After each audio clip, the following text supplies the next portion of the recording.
Sure. Hello and welcome to what are we calling this, boys? The Fat Sweaty Nerds podcast, better known as the Clueless Dudes podcast.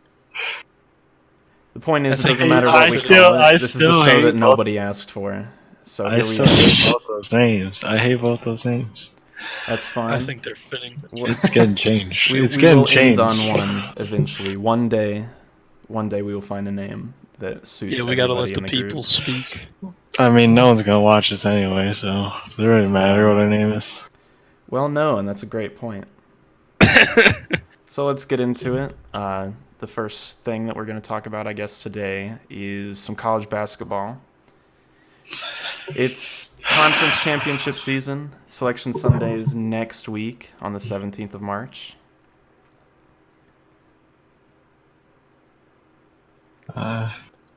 It's fantastic. What the hell And are you doing? We have arrived at our first juncture that must be edited out. Where you were going with there? I don't know what you were trying to lead us into there. Yeah, you're like, Literally anyone can say anything. I agree. I was waiting for John. Yeah, It never so came. was I. So was I. It never came. No reprieve. No one was quick-witted enough to fucking save it from nosediving. All of us just sat there and all. Alright, so early NCAA tournament predictions. What you boys got? Who you like going the whole distance? I'm taking. Taking Duke. I mean, it's the stereotypical pick, but you gotta ride the hot hand, especially if Zion's gonna play again. I think I am gonna go with more of a feelings kind of thing. Not any real numbers or Yeah. Okay. stats to back me up. But I'm gonna go with Syracuse, my hometown. Oh, so you're saying you're wrong? Yeah, I am wrong. I know I'm wrong. But I'm still gonna root for Syracuse. This is precisely why I'm Wisconsin. I'm the complete opposite of this piggybacking boy John. Fucking jumping I'm just on the picking the bandwagon. facts here. I would love That- Wisconsin to go out and win it, but I just know it's not going to happen. Wisconsin You is just going to said- be in the tournament, so there you go. You're wrong. Aren't they ranked 16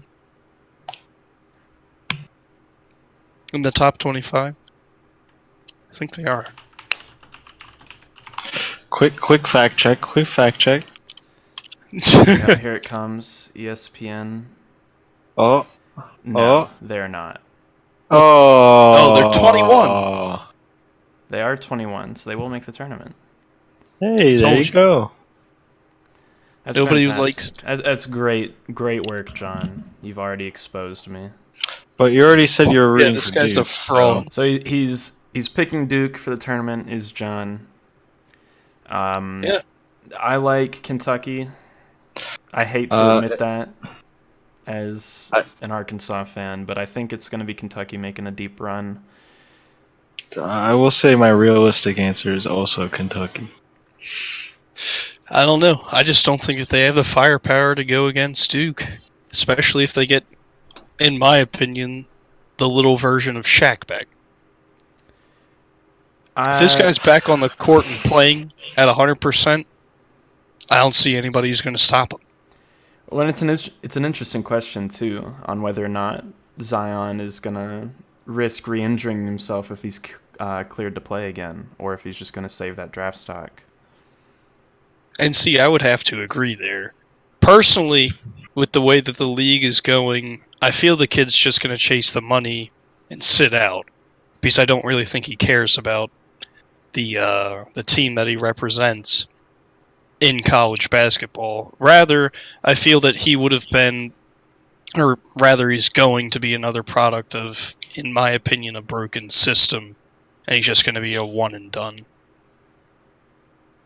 I think that there's a real chance that he doesn't come back and play, but I think if he's cleared, I think he will. I think he'll come back and play just to... You think so? Do you think not? I think he's. I think after this latest little injury, I think he's a little scared.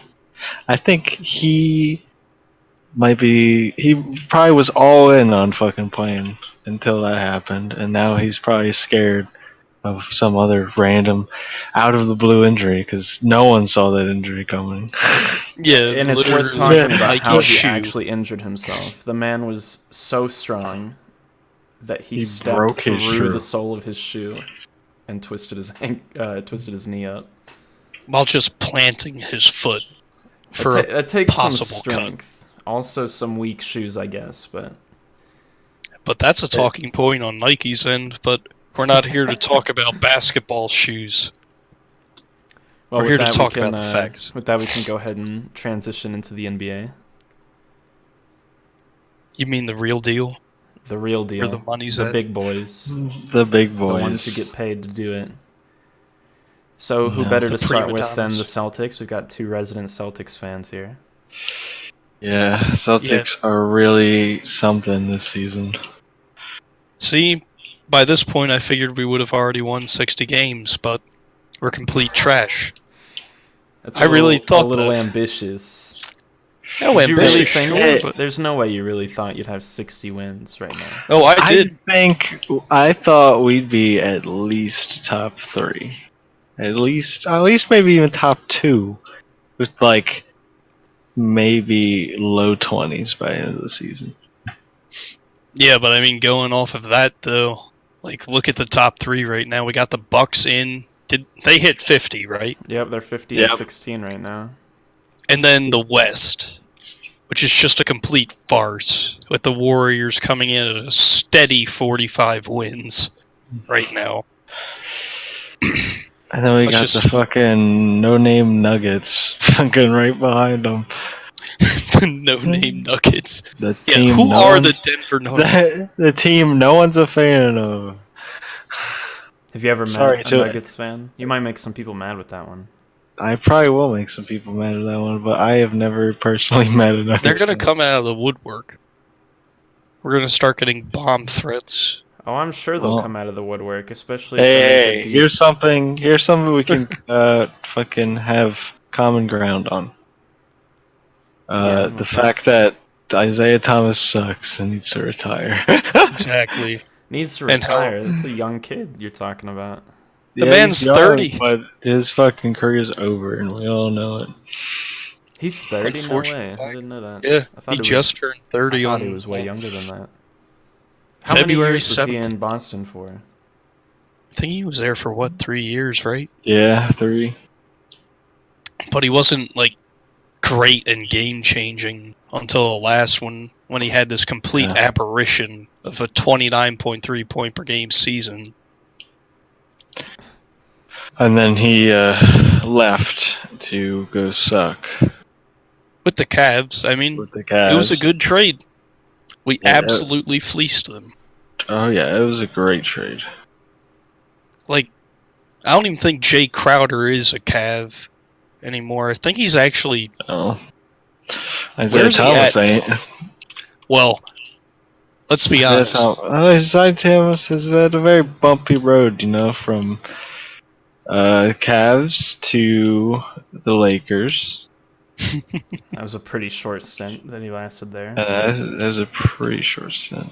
And that's saying something. I mean, you Mhm. knew that he wasn't going to stick around in LA, though, as soon as they got LeBron, though. We already hell saw no. how that experiment worked out. Absolute disaster. And then just to keep piling on top of that, I guess, I mean, we could almost transition into LeBron's old sidekick, the man who I feel he groomed into the player that he is now, being Kyrie Irving, on the topic of the Celtics. Is this man necessary for the Celtics' future success, whether it be this year's playoffs or the upcoming free agency that we're staring down the barrel of? No. I do not believe so whatsoever. I think if we fill him, we just need a guy who can lead the team. Our we're kind of we have so many good elements, but just nothing tying it together. And Kyrie definitely ain't tying it together. And I would have to agree. I mean, right now, and I hate to say it, I mean, I'm just going to flat out admit it. Marcus Smart, like the biggest joke of a player in the NBA for me right now. It's the spirit of Boston right there. Yeah, the $54 million spirit of Boston, who is just now learning how to shoot a basketball. I mean, it's worth bringing up, though, those recent games that... I mean, Kyrie was out for, 6 games? And they did pretty well when Kyrie was out just on the back of Marcus Smart, almost. Exactly. And then you also have to factor in Terry Rozier, who I feel is going to be Kyrie Irving's replacement come this year. Because I genuinely don't think that Kyrie Irving is going to stick around, and I feel that he's going to get out of Dodge and shoot for whoever is willing to pay him the most money. I think so too. I don't think Kyrie has any loyalty here. No. Despite the fact that he said at the beginning of the season, I'm willing to stay as long as I'm offered an extension. Complete garbage. The man's a farce. So you think even if he's offered the extension, he's going to turn it down? Yeah, I think he's going to dip. Is his free agency up this year? Yep. Well, it's a player option for 2019 into 2020, but nobody really takes those player options unless you're like Kevin Durant and you just want to keep winning. So exactly. Perfect example. Well, I mean, who can blame him? Oh, I'm not here to give the guy crap. I just don't much care for him. Kevin. Well, how about we talk about how these Warriors are doing? For how great they're supposed to be. They are playing pretty spotty. I mean, coming into the season, we just thought it was going to be a complete wash. Nobody would even remember the 2019 NBA season because the Warriors, on paper, have an all-world starting 5. We're not even talking about all-pro. We're talking about all-world. All-world, just hearing it. Fucking Klay Thompson the other night dropped 39 against the fucking Nuggets. And he's not even the main guy. He is not even the main guy on that team. Which poses an interesting question of, is he going to end up going somewhere else when his contract is up? Because we know that KD's contract is up this year, and there's been some rumors floating around that he's not even going to be back. Where would he go, though? Where do you think KD the Warriors is going to flee to if he leaves Golden State? Grant, what's your thoughts on that? That's a real hard question. Where would he go?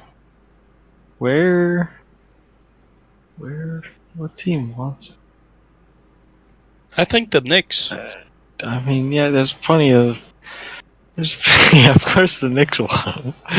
yeah, the Suns want him too, John. Of course they want him. But we're being realistic here. The Suns don't even have a big market. The Knicks have arguably the largest market to market out of.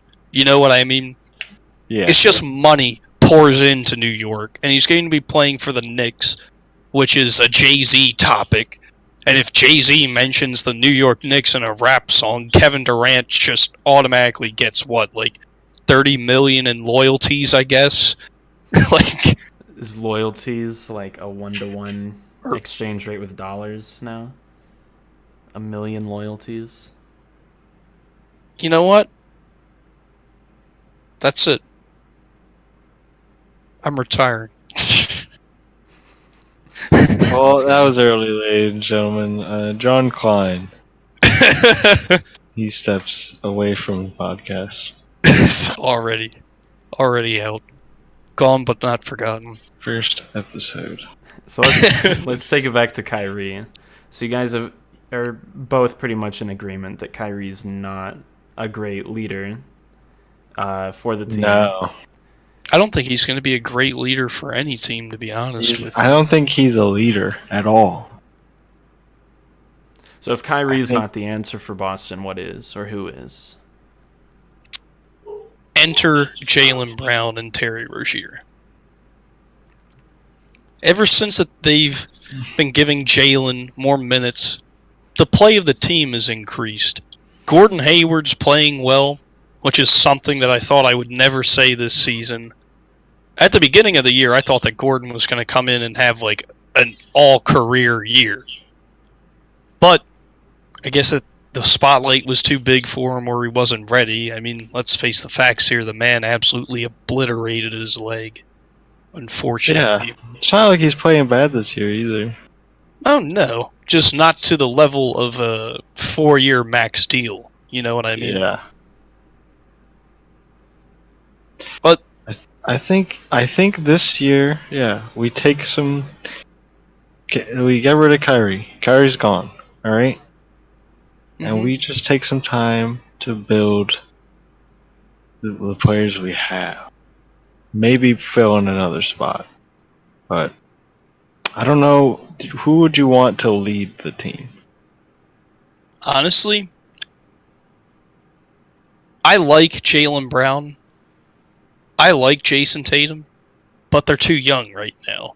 Yeah. Al Horford is like known as like the old man of the locker room who puts the pieces together, but Al Horford isn't like the best on the court guy. Yeah, I mean, no. He's a 6'10" center and he's only bringing down what, like 7 rebounds a game. That's good, but not great. Yeah, exactly. So you think we need some outside assistance? Enter the guy who I think is going to end up in a Celtics jersey at some point in the near future. Yeah, who's that? Ooh. Bombshell. Anthony Davis. I knew it was coming. It's almost like you've been saying it for almost half a year now. Why would Anthony Davis go to Boston? I just think that he's allured to it in the same way that Kyrie is. Except here's the thing. Anthony Davis isn't going to sit here and cry the entire time about how they aren't doing this, they aren't doing that. Anthony Davis will just flat out produce. No, he's not going to shoot the 40% that Kyrie is from deep, but he's going to still score 30 a game. Doesn't matter where it comes from. Yeah, it might be a little less of, like, it might not be as great for an offense that you don't have a guy who can be a dual threat, but he's just flat out unstoppable within the paint. Just like your boy Daniel Gafford over at Arkansas, Brian. Yeah, but Daniel Gafford's also not a leader of the team, right? That's true. He jazzes them up with energy, right, which is very necessary. But I don't know that in the huddles, he's doing much more than he would have on the court. So is Anthony Davis going to get to Boston and all of a sudden... So you replace a guy who can put up 30 in back-to-back games with another guy who can do it in Anthony Davis. But does that save the team? I think it does. So you think Anthony Davis is more of a leader than Kyrie is? Flat out, yes. I believe so. Because he's the only hope that New Orleans has ever had, right? I'm not saying that they're doing great. They're 30 and 38 right now.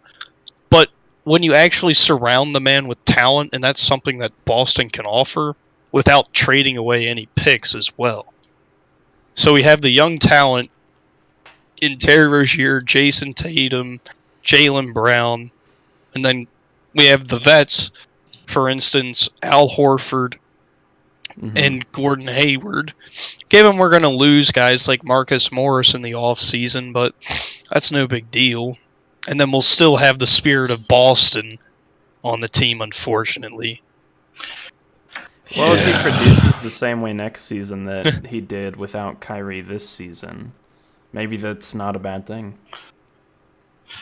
If he keeps producing like he's been producing, maybe I'll stop complaining about him as much. As much. But I still don't really want him on the team. Well, the one thing I'll say that he's like pretty good at is he's a great defender.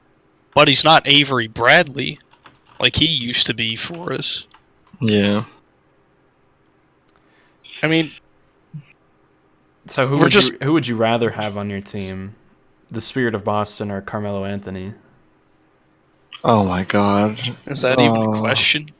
I'd keep the Spirit of it. Spirit. I'd rather take a full roster of Marcus Smarts than one Carmelo Anthony, and that is saying something. Yeah, I really don't want anywhere near fucking Boston. Oh, I can relate to that. I can relate to that. I was excited at the beginning of the season, being a Rockets fan, that, you know, maybe we all thought maybe Melo could do something in Houston. And let me just say, very quickly, I was hoping that he would leave the team, which eventually he did. And the season went straight up from there. He's a rostered poison, dude. Literally, just look at the Thunder from last year. Look at the Rockets from this year. Look at the Knicks from when Carmelo was actually considered one of the transcendent players in the league. He's just straight trash at this point. He's old. He's not a leader. What does he offer? He's out of his prime, and he's still trying to cling on to it. It's like if fucking Dwayne Wade was still trying to cling on to his prime.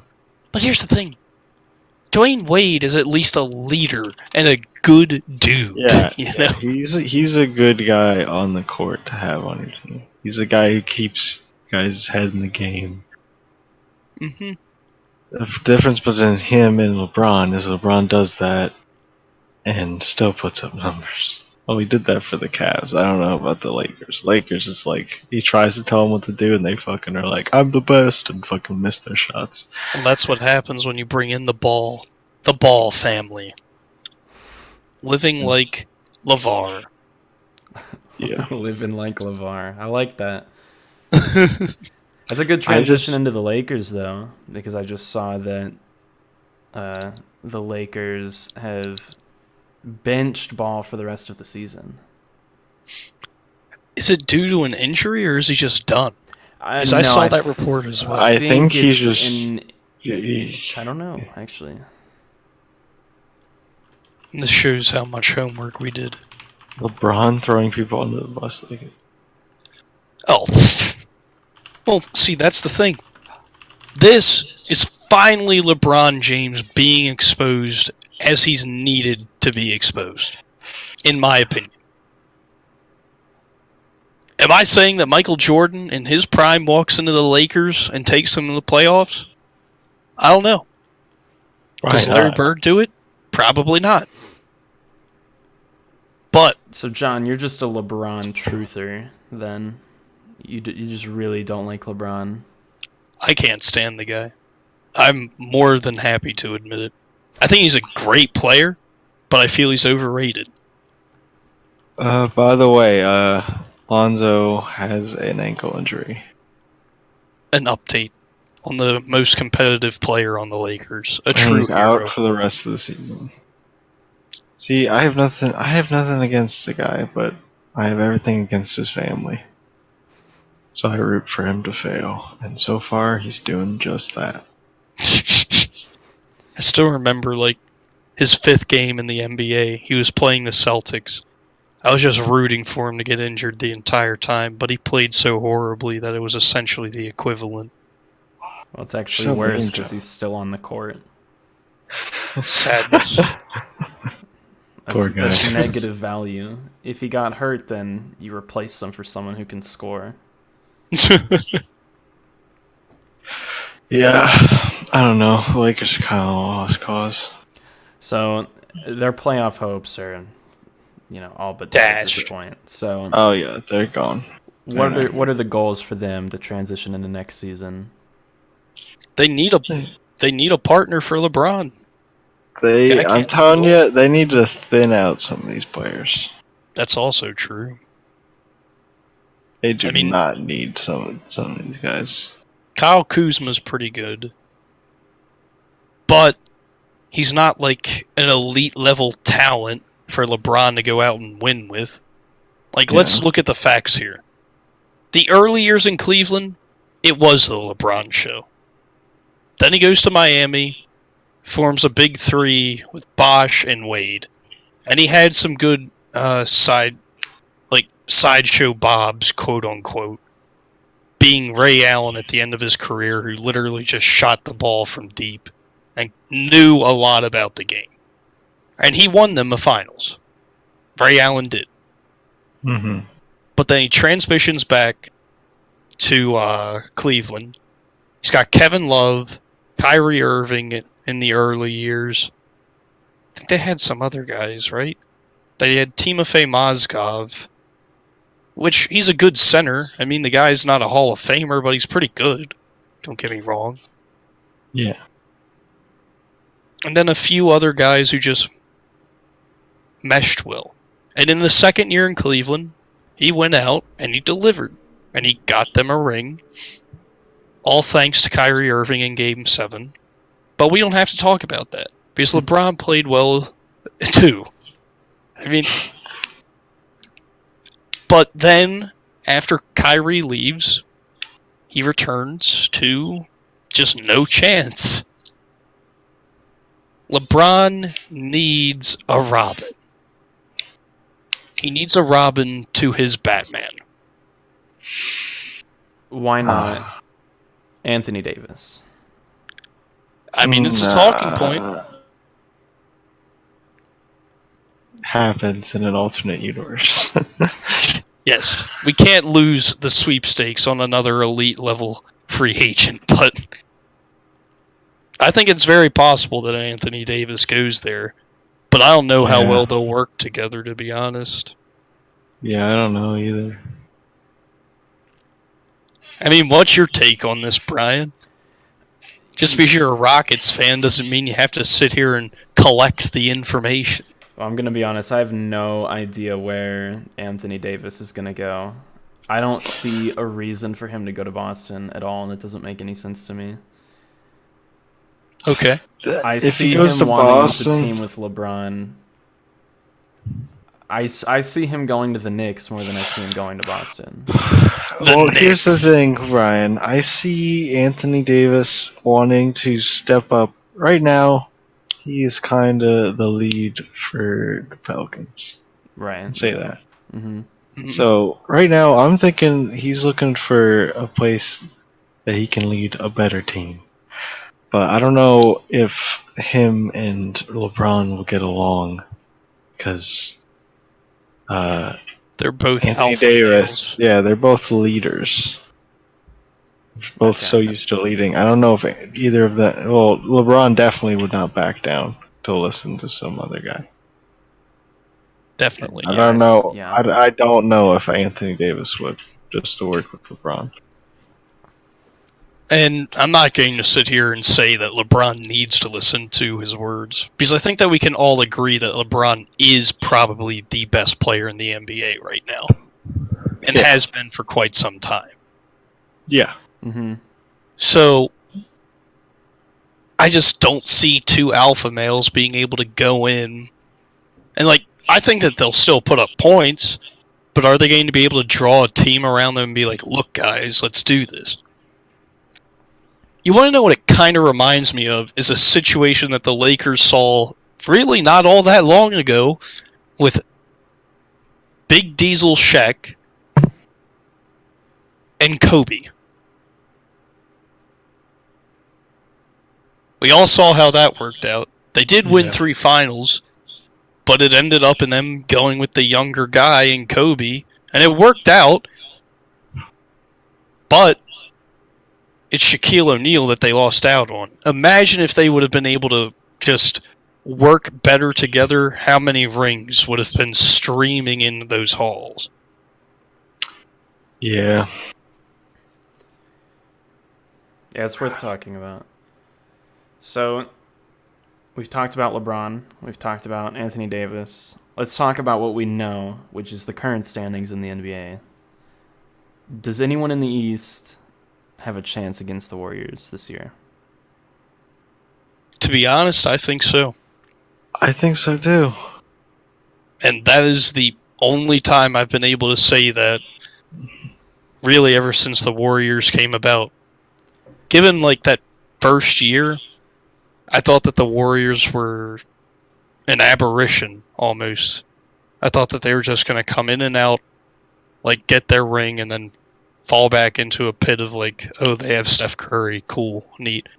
But instead, they just got better and better with adding talent, right? Mm-hmm. Some would say stacking talent. Oh, controversial. Absolute madman over Controversially here. stacking talent. So who do you like this year in the finals, and who do you like to win it as well? Well, I think West Warriors. Warriors are gonna get their shit together in the playoffs, and they're gonna fucking start smacking some teams. Okay. I think Rockets might put up a decent. If they can get their shit together like they have been, they might be able to put up a decent Mm-hmm. series against. I mean, they might make it. I don't know. It's kind of a toss up now because the Warriors have been playing like shit. But with the East, we know what's gonna happen. The Bucks. Yeah, and that is the Bucks raining down terror on the rest of the East. Yes. Question is where everyone lands in that fucking terror. So you've given up hope. The Celtics season is over. That's what you're telling me. Yeah, I we're think not that- making it. We're not even making it to Eastern Conference Finals. I think that we're getting knocked out first round, to be honest with you. Who are we I gonna think play first round? right now, as it stands, we would be playing the Pacers. And that would be disgusting. And you think you're losing to the Pacers first round? Yep. Interesting. I genuinely think that the Pacers are a better team.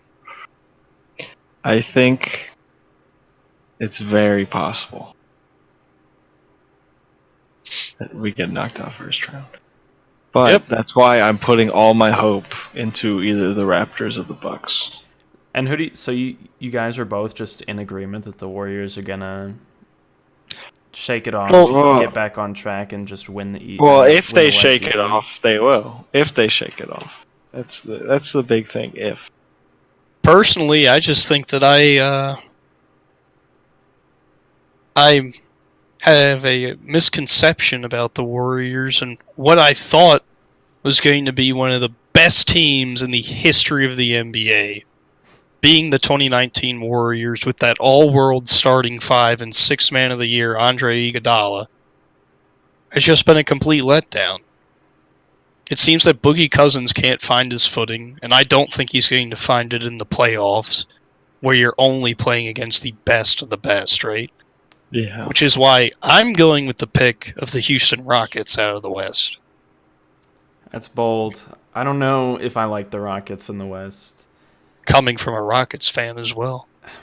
yeah. Look, they're on a hot streak right now. They've looked really clean. They picked up really nice wins against the Warriors and then again at the Raptors. That's awesome. And it's great to see as a fan. But they're playing... It just feels like they're playing with a higher level of intensity and energy than really anyone else is.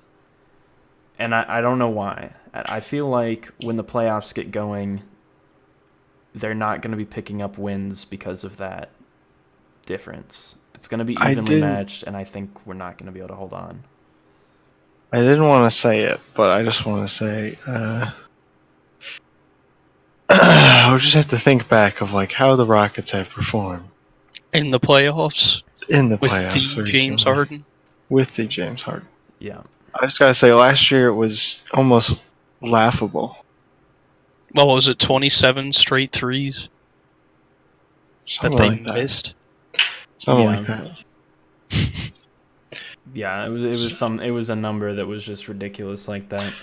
It was some number that you would think it was something put up by the Suns in an opening game. Like, it's like, The Suns! Well, Minus Devin Booker. we also But have this different was options, Rockets. though, on this roster. You know, we picked up Fareed before the trade deadline this year. Capella's back off of injury, so hopefully he stays healthy.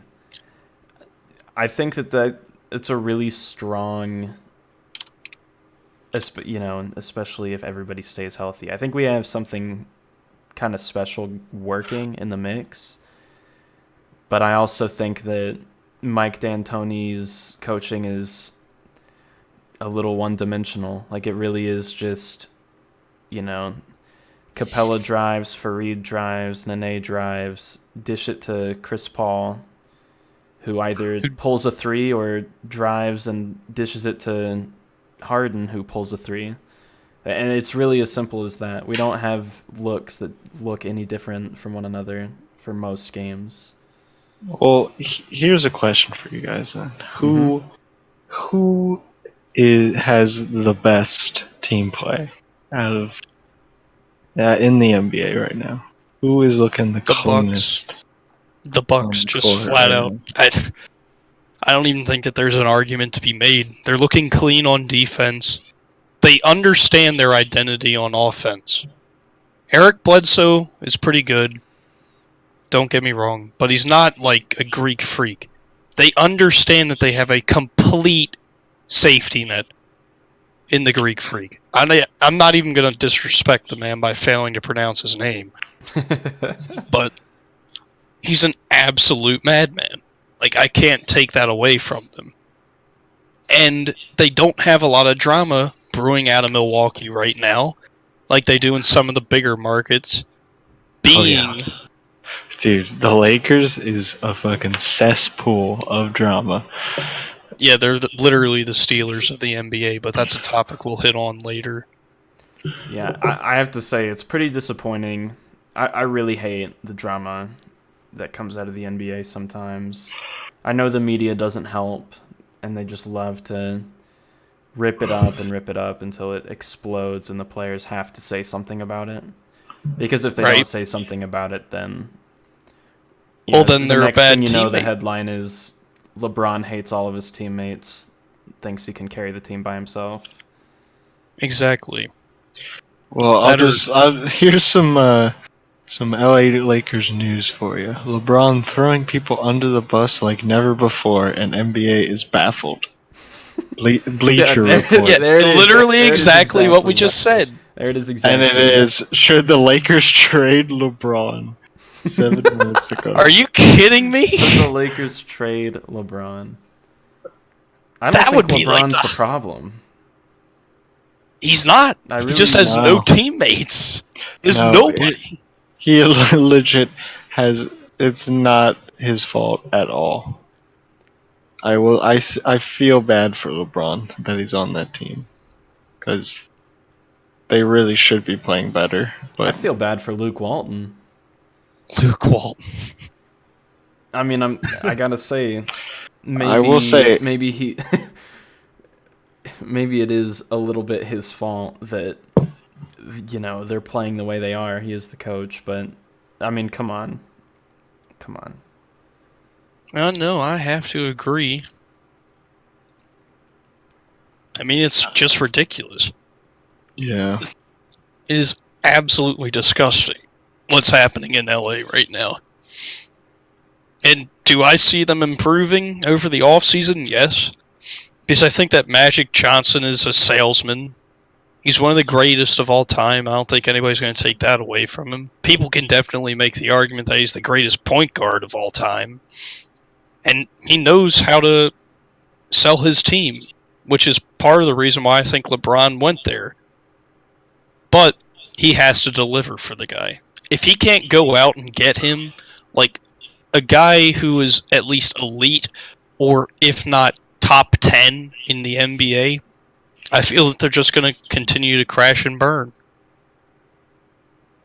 Yeah, I think that's pretty accurate. But here's something interesting to consider.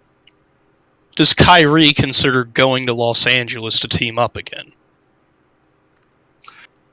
I don't think so. I don't think so either. I think it's gonna be even harder to find somebody now that there's so much drama happening. I think that there's a good argument to be made that he would consider it, given a few weeks ago Kyrie started talking about being compelled to apologize to LeBron and all that about how he acted as a younger player. You know, I'm sure you guys saw that in the news. It was the media's story of the week. Right. I still don't think. I think that in saying that, Kyrie had like elevated himself, at least mentally, to the point where he can't be submissive or subjugated as like the as the backup. Right.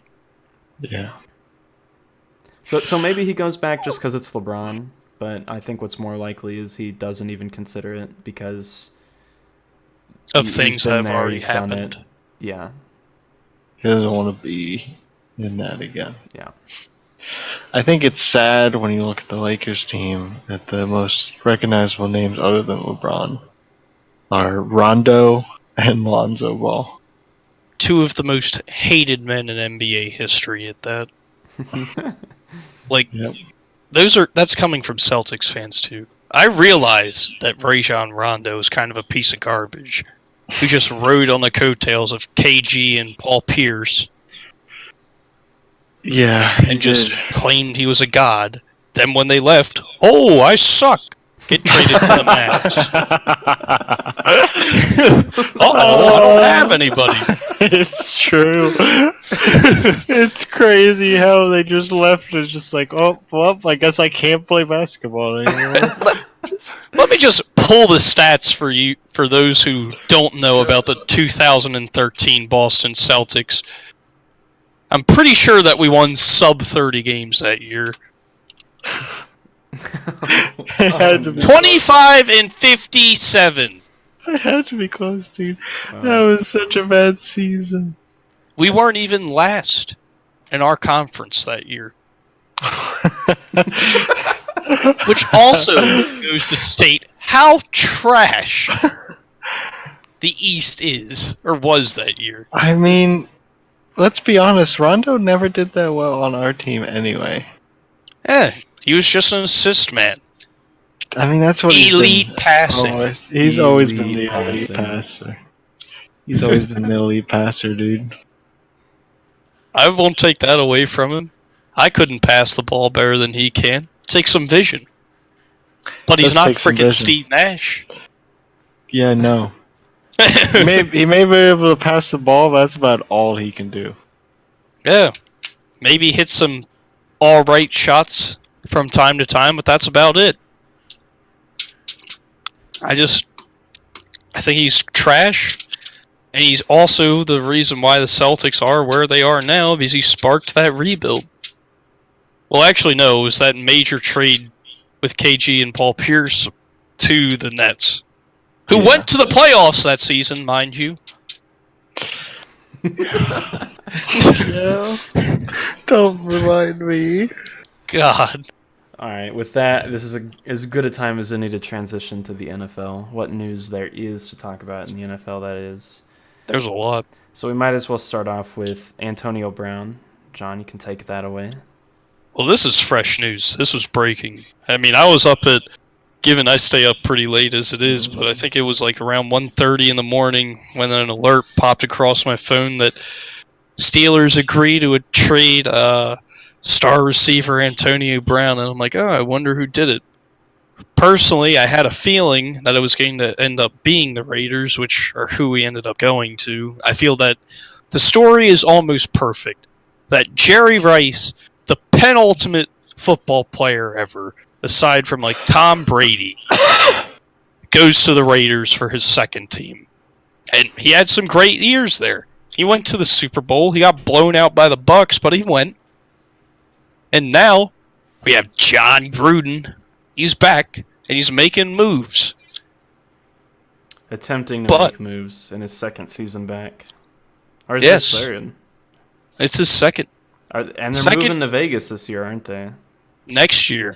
It's next year. Come on. They announced that like 2 years ago. Well, they got to get the stadium built first. You're telling me there's not... I mean, it's Vegas. How long does it take to build a stadium? It's Apparently still 3 years. 3 years. It's guess what, Brian? It's still a fucking stadium that they have to. All right. Oh, Whatever. just like- Anyways, the important part is Antonio It Brown is with the Raiders now. Was it worth it? For a third and a fifth, if you're just looking strictly at the football player of Antonio Brown, I say yes. But he comes with a little more than just football skills, though. He is the biggest prima donna in the NFL right now, aside from his former teammate, Le'Veon Bell. I mean... Yeah, they kind of rivaled each other in drama. Yeah. And right now, if AB hits the incentives and gets all the money he's supposed to, he will be the highest paid receiver in the league at $18.003 or $18.033 million a season. That it's only 33 lot of money to catch a football. But the man averaged over the past 4 seasons, I think it was 120 balls, 1,587 yards, and 11 touchdowns a season. You don't get those numbers anywhere else unless you're calling on Julio Jones. Odell is good, but he doesn't have Ben throwing him the ball. Or Calvin Johnson. I mean, I think that this is a move that the Raiders needed to make, because as they're making this transition from Oakland to Vegas, they needed a face that they could market and rely on to bring in cash flow. And AB will sell jerseys, but it just makes me wonder, how long does he last in Oakland? He still is on the same contract technically, they just gave him a pay raise. I mean, what are your guys' thoughts here? I don't see any reason why I feel like Oakland's going to be kind of a docile environment for him. The only he's going to get his money, you know. I don't see why he could get... I don't know what would make him upset other than maybe they just really get spanked this year and, you know, maybe Derek Carr doesn't produce... Or, you know, maybe it's his fault, you know, that catching a ball is a 2-person job, right? Someone's got to throw it, someone's got to catch it. So if the Raiders get destroyed this season, which is the only way I think he would get mad in the first place, you know, not even being a bubble team for the playoffs, I just don't see it happening. I think they're at least a bubble team. I think they have a good chance to be pretty strong this year. Right. I think I'm definitely with Brian on this one. I think it definitely comes down to how well the Raiders do. But in saying that, I see. I'm not that too knowledgeable on an NFL for me to say whether or not they will do well or not. Well, currently as it stands, they have 3 first-round picks this year, right? Okay, due to Amari Cooper and Khalil Mack.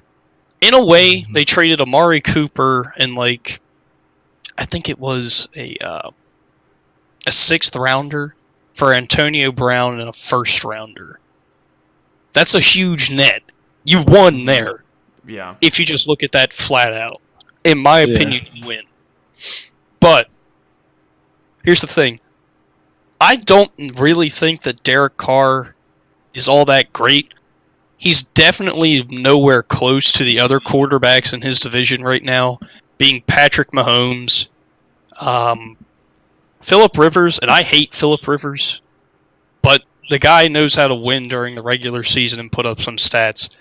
And I don't even think he's on the level of Joe Flacco in Denver right now.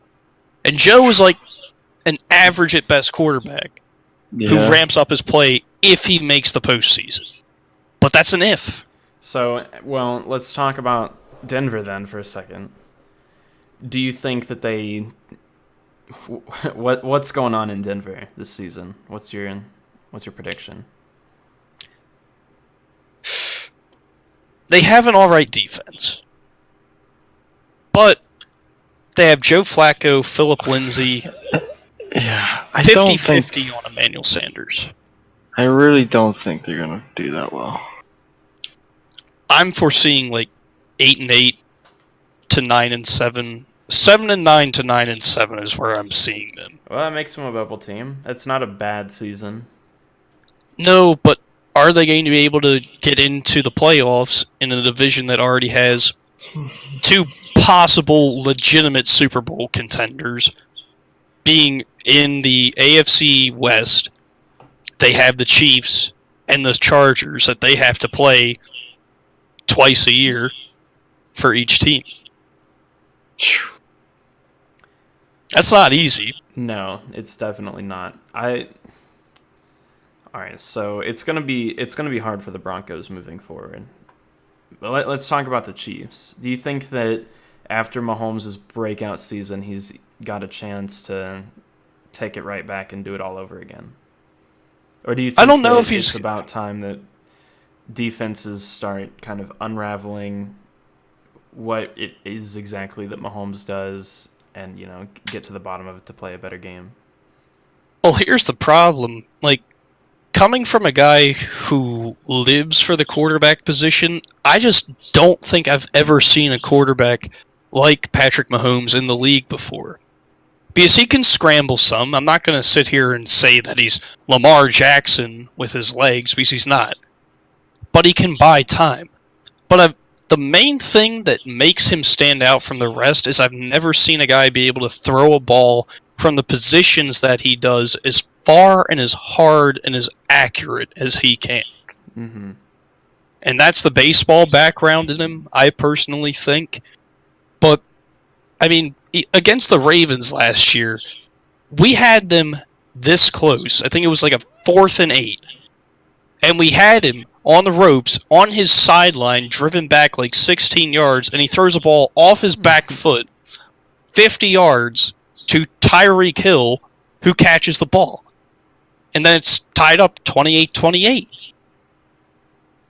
The guy's ridiculous, and I don't really see how you can game plan for him, because it's not just him that you have to take into account. It's Travis Kelce, it's Tyreek Hill, and their running back situation has deteriorated without Kareem Hunt, but when they had Kareem Hunt, I just don't see where you have a better offensive team, maybe aside from the Pittsburgh Steelers. I just don't see it. It is unfortunate for the Chiefs that they lost Kareem Hunt.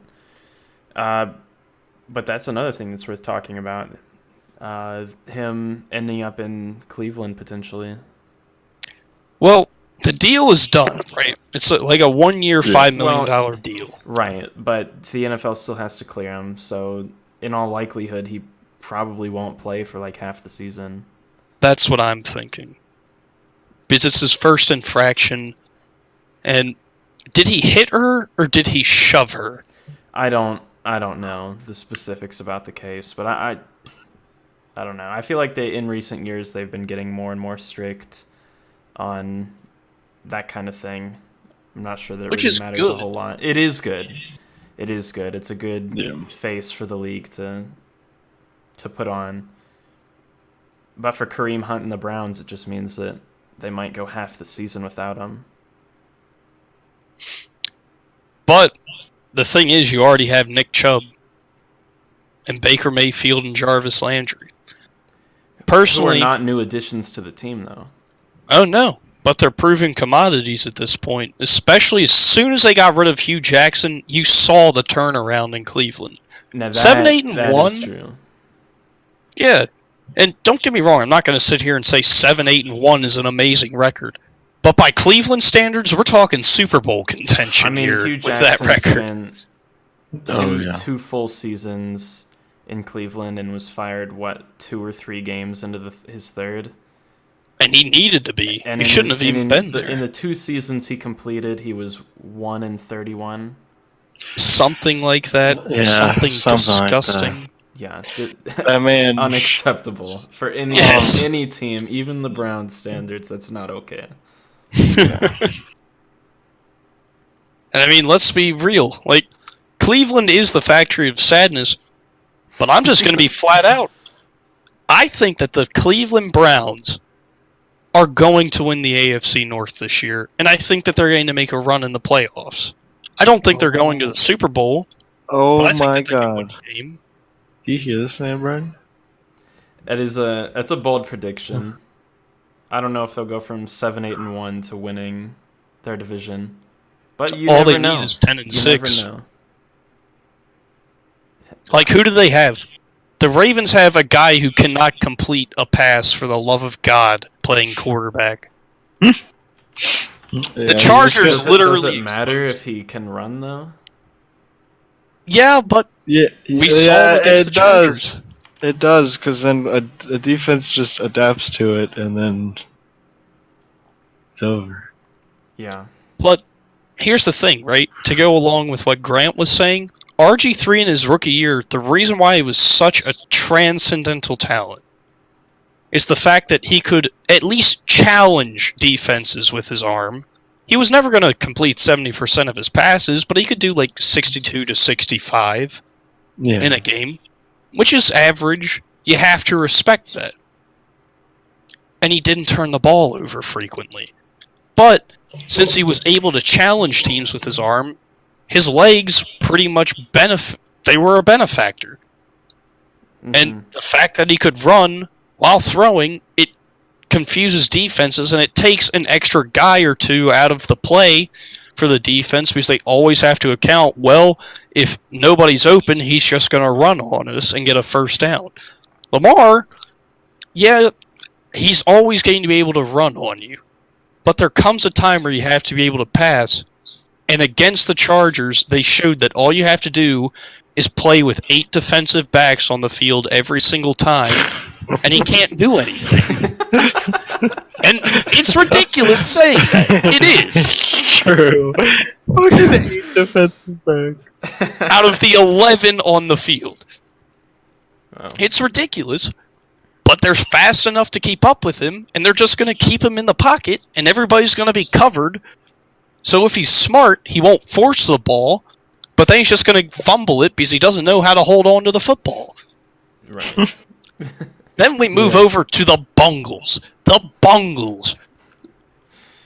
They fired Marvin Lewis, but guess what? They still suck. They fired Marvin Lewis after Marvin Lewis hired Hugh Jackson. Exactly.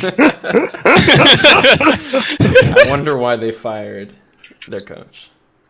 It only took them 15 years or something like that, but he is gone. Been there for a long time. Yeah, he was the second most tenured coach in the NFL behind guess who? The one, the only Bill Belichick. Oh. But now we transition into the Pittsburgh Steelers. God bless Bill Belichick. Absolute madman. A legend. A Maryland native. But everyone in Maryland hates him. I saved the best team for last. The Pittsburgh Steelers. John's favorite. The Pittsburgh Steelers. And let me tell you, we have it listed here as one of our main talking points, but it's almost embarrassing that we're even going to mention them. Because they, in my opinion, are the next great pit of mediocrity. There's no question about it. They are. I'm not going to go as far to say that they're the next Browns, because they still have Ben. But they're the next. I think that they're going to get grouped in with the Ravens and just fall into mediocrity. I mean, look, James Conner's already proved himself this past season after Le'Veon Bell took his whatever you want to call that. You know, Juju he wasn't really the main target as long as Antonio Brown was around, but who knows? It's looking like he will be. I don't know who they'll replace AB with. You can't. Well, all I'm saying is maybe without the two biggest drama queens in recent NFL history, maybe Juju and James Conner can step up and have some just clean production for once. I think they can, but I don't think that Juju is going to be on the level of AB. because he's still a slot receiver, right? And he benefited a lot from that. I think that he can do it on the outside, but AB had clean route running, and he was an absolute burner. But the thing is, now Juju has to step into that role of number one receiver, so he's always going to be drawing the top corners on him. His life is getting harder. And I don't think that you slide in Nate Washington to Juju's old role, because the guy isn't a proven commodity yet. I think he can catch like 4 or 5 balls a game for about 70, 80 yards. I think that's reasonable. But he's not going to be Antonio Brown. They won't be able to replace that. I think that you can replace Le'Veon Bell with James Conner, though. I will say that. Well, I guess all I have to say is who knows. There's only going to be one way to find out if, the younger, unproven members are going to step up, and that's just by preseason games and really getting into the thick of it. Exactly. But even with preseason games, they only tell so much of the story. And I never really evaluate the Steelers until about halfway through the season, because they always start the first 4 games like stumbling. We've seen them go 0-4 and then end up in the playoffs. It's just the way they are. They suck through the first month of the season. So you can never honestly evaluate the Steelers until about halfway through the season, in my opinion. And around this time, around halfway through the season last year, I thought that they weren't going to make it. But that's one man's opinion. They did. But you want to know why they didn't make it? Antonio Brown. Because he decided to get into an argument with Big Ben, and then they benched him. So that's what I'm saying. Maybe now that the drama queen's gone, Juju's not going to do that. I mean, no. Yeah. He likes attention in a different sort of way. He can be a funny guy. I feel that he's more of like a giddy kid. Like he's not really grown up yet. He's just happy to be where he's at, and I think he's grateful to be where he's at. Where Antonio Brown, guy was just a complete cockbag, showing up in, that's just the truth. It's just the truth. The guy would show up to training camp in a helicopter. Nobody does that.